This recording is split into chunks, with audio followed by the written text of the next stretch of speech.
Hello friends, இன்னைக்கான வீடியோல புரதச்சத்து குறித்து பார்க்க போறோம். நீங்க உடல் எடையை அதிகப்படுத்தணும், பாடி பில்டிங் பண்ணணும் அப்படினு நினைச்சீங்கன்னா புரதம் கண்டிப்பா தேவை. உடல் எடையை குறைக்கணும் அப்படினு நினைச்சீங்கனாலும் அப்பயும் புரதம் தேவை. ஏனா உடல் எடையை குறைக்க நம்ம முயற்சி பண்ணும்போது நம்ம எக்சர்சைஸ் பண்ணுவோம், இல்ல ஓடுறோம், இல்ல சாப்பிறத குறைக்கிறோம் அப்படிங்கிற சிச்சுவேஷன்ல நம்ம உடம்புல இருக்கக்கூடிய புரதம் கரையக்கூடிய வாய்ப்பு இருக்கு. அந்த கரையக்கூடிய புரதத்தை சரி விகிதத்துல வச்சுக்க கண்டிப்பா தனியா புரதம் சாப்பாட்டுல நம்ம சேர்த்துக்கிறது அவசியம். வயசு குறைவா இருக்கக்கூடிய குழந்தைகள் வளர்றதுக்கு புரதம் தேவை.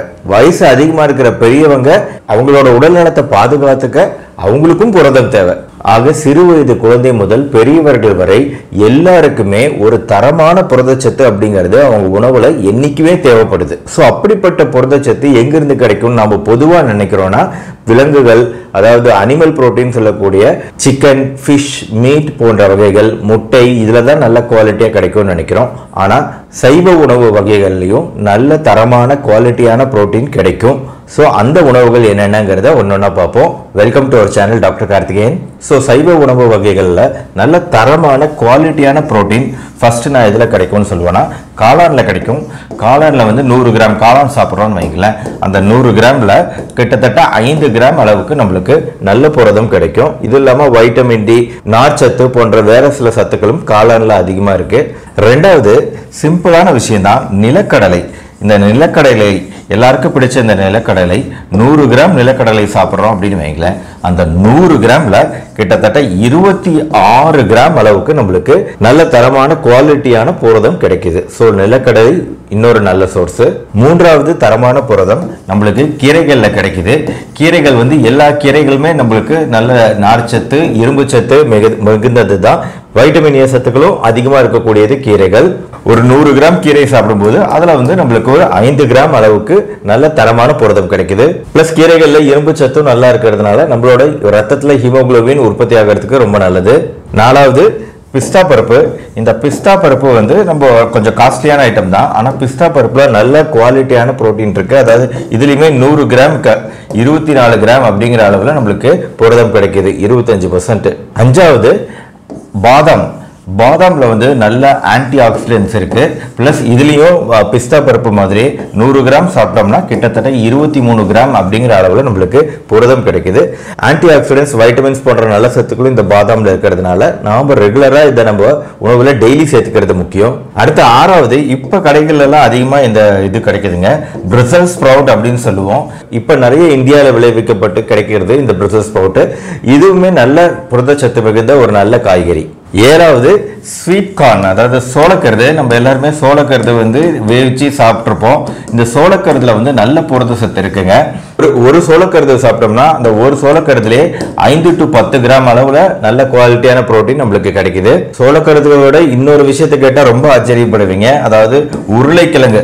சாதாரணமா நம்ம சாப்பிடக்கூடிய உருளைக்கிழங்குலயே ஒரு மீடியம் சைஸ் உருளைக்கிழங்குல கிட்டத்தட்ட 6 to 8 கிராம் புரோட்டீன் இருக்கு.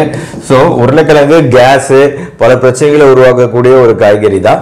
பட் இது அளவான வகையில ஒரு வாரத்துக்கு 2 வாட்டி அல்லது 3 வாட்டி தாராளமா ஒரு கொஞ்சமா சேர்த்துக்கலாம். நம்ம காய்கறியோட சேர்த்து இதை எடுத்துக்கிறது நல்லது. இதுல நல்ல நார்ச்சத்தும் இருக்கு. அடுத்து 9, 10 வந்து இதுவுமே கடைகளில் கிடைக்குது, பட் நம்ம அதிகமா வாங்குறது கிடையாது அப்படிங்கிறது தான். பூசணி விதைகள் அப்படிங்கிறது மிக அருமையான ஒரு குவாலிட்டியான புரோட்டீன் உள்ளது. அதே மாதிரி ஓட்ஸ் வந்து கொஞ்சம் காஸ்ட்லியான விஷயம் தான், ஆனா எடை குறைப்பு ட்ரை பண்றவங்க இப்ப பொதுவா காமனா வந்து இந்த ஓட் மீல் அப்படின்னு சொல்லிட்டு கொதிக்க வச்ச பால்ல வந்து இந்த ஓட்டை ஊற வச்சு குடிக்கிறதுங்கிறது ரொம்ப பொதுவா காமனா இப்ப பண்ணிட்டு இருக்கிறாங்க. ஸோ இது ரெண்டுமே வந்து கொஞ்சம் டிஃப்ரெண்டான விஷயங்கள். அடுத்து 11வது பழ வகைகள். சில பழங்கள்ல கூட புரதம் இருக்கு அப்படிங்கிறது இன்னொரு ஆச்சரியமான விஷயம். என்னென்ன பழங்கள்னு பார்த்தீங்கன்னா 2 பழங்கள் எழுதலாம். ஒன்று வந்து கொய்யா, இன்னொன்று வந்து வாழை. இந்த கொய்யா பழத்திலையும் வாழைப்பழத்திலையும் ஓரளவுக்கு புரதச்சத்து இருக்கு அப்படிங்கிறதுனால, கூடவே நார் சத்தும் இருக்கு அப்படிங்கிறதுனால கண்டிப்பா இது பெரியவங்களுக்கு நல்லது. மலச்சிக்கல் உண்டாக்காது, புரதச்சத்து நம்மளுக்கு கிடைக்குது. அடுத்து 12வது முளை கட்டிய பச்சை பயிறு. இந்த பச்சை பயிறு வந்து நைட்டு ஊற வச்சுட்டு காலையில எந்திரிச்சு பார்த்தோம்னா அந்த முளை கட்டி இருக்கும்.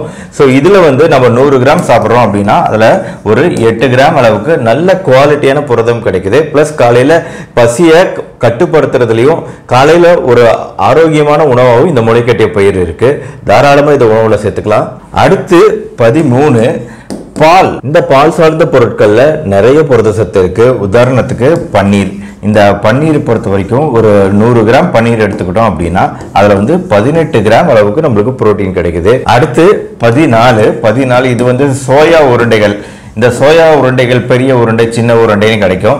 இந்த சோயா வந்து புவர் மேன்ஸ் புரோட்டீன் அப்படின்னு சொல்லலாம். ஏன்னா யாரெல்லாம் நான்வெஜ் சாப்பிடலையோ அவங்களுக்கான ஒரு மாற்று புரோட்டீனாவே இதை தான் சொல்லுவாங்க.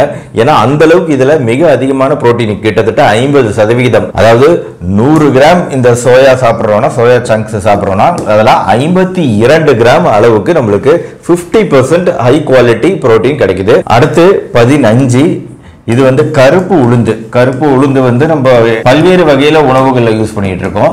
சோ இந்த கருப்பு உளுந்து அப்படிங்கிறது நல்ல புரோட்டீன் உள்ளது. இதுலயுமே கிட்டத்தட்ட 25% 100 கிராம் கருப்பு உளுந்து சேர்த்துறோம்னா அதுல 25 கிராம் புரோட்டீன் கிடைக்குது. அடுத்து 16வது கிட்னி பீன்ஸ் அப்படின்னு சொல்லக்கூடிய இந்த ராஜ்மாங்கன்னு எல்லாருக்குமே தெரியும். இந்த ராஜ்மா பீன்ஸ் வந்து நம்ம பொதுவாக இதை குழம்புகள் வச்சு யூஸ் பண்ணலாம். ஸோ இந்த ராஜ்மா பீன்ஸ் அதிகமாக நம்ம சேர்த்துக்கிறதுங்கிறது ரொம்ப நல்லது. இதுலையுமே கிட்டத்தட்ட 25% அளவுக்கு நம்மளுக்கு புரோட்டீன் கிடைக்குது. பிளஸ் நார்ச்சத்தும் இதுலலாம் அதிகம் இந்த பீன்ஸ் வகைகள்ல. அடுத்து இன்னொரு விஷயம் இப்போ கடைகள்லாம் அதிகமாக கிடைக்கிறது வந்து இந்த சியா விதைகள், ஃபிளாக்ஸ் சீடு அப்படின்லாம் இருக்கு. ஸோ இந்த சியா சீட்ஸ்லாம் இதெல்லாம் பார்த்து ரொம்ப காஸ்ட்லியாக இருந்துச்சு. இதெல்லாம் எப்படி யூஸ் பண்ணுறாங்கன்னா ஃபர்ஸ்ட் வந்து நைட் வந்து அதை வந்து தண்ணியில் ஊற வச்சோம்னா அந்த விதைகள்லாம் நல்லா வளவளப்பாக மாறிடுது. அதுக்கப்புறம் காலையில் அதை அப்படியே எடுத்து அந்த தண்ணீரை குடிக்கிறவங்களும் இருக்காங்க.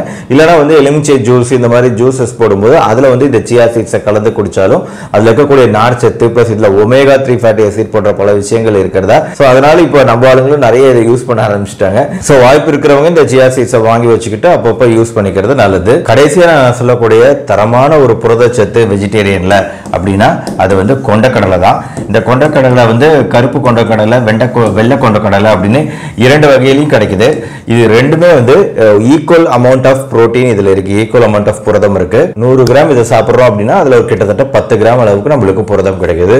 இந்த வெள்ளை கொண்டக்கடலாம் வந்து நம்ம வேவிச்சு இதை வந்து தாளிச்சு நம்ம ஸ்நாக்ஸா, ஈவினிங் ஸ்நாக்ஸா, காலையில ஸ்நாக்ஸாவும் சாப்பிட்றோம். ரொம்ப ரொம்ப நல்லது உடலுக்கு. ஸோ இது வரைக்கும் நான் ஒரு 18 விதமான உணவுகள் சொல்லியிருக்கிறேன். சைவ உணவுகள், புரத சத்து மிகுந்த சைவ உணவுகள் சொல்லியிருக்கேன். கண்டிப்பா இதை ரெகுலரா வாரத்துல 7 நாள்ல இந்த ஐட்டம் எல்லாமே ஒன்னொன்னு உங்க உணவுல எப்போ ஜாயின் ஆகிற மாதிரி பாத்துக்கோங்க. டெய்லி எல்லாத்தையும் யூஸ் பண்ண வேண்டியதில்லை. பிரிச்சு அப்பப்போ ஒவ்வொரு நாளைக்கு ஒவ்வொரு விதமா நீங்க இந்த சைவ உணவுல புரதத்தை சேர்த்துக்கிறது ரொம்ப ரொம்ப முக்கியம். ஸோ இந்த வீடியோ உங்களுக்கு பிடிச்சிருந்துச்சுன்னா லைக் பண்ணுங்க, உங்க ஃப்ரெண்ட்ஸ் அண்ட் ரிலேட்டிவ்ஸ்க்கு ஷேர் பண்ணுங்க. நம்ம சேனல் டாக்டர் கார்த்திகேயன் மறக்காம சப்ஸ்கிரைப் பண்ணுங்க. மறுபடியும் அடுத்த வீடியோவில் மீட் பண்ணுவோம். நன்றி, வணக்கம்.